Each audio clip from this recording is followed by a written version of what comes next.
put a lot of work into these Platen chassis designs. A lot of people don't know about the adjustments you can make on them. So let's go over all the things you can change. So we brought back this D-shaped slot.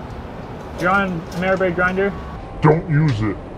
That slot is for people who are putting this on a home-built grinder and don't have our fancy spindle design.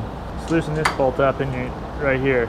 It's one bolt instead of two. And you can tilt this bad boy all the way this way, all the way that way. You can get this thing centered up with the rest of your grinder by loosening that clamp bolt and slide it in and out. And then use your little shaft collar.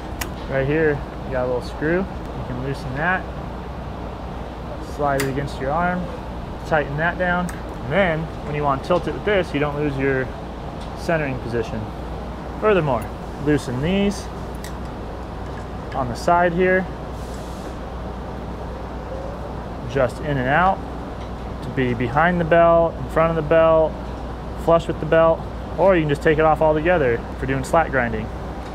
If the side of your Platen isn't lined up with your belt, no worries. Loosen these two with a 7/16 wrench. Now you're free to float side to side, change the angle, get that lined up where you want it. Thanks for watching. Our Platen just wants to make you happy if you'll let it. Go watch another video.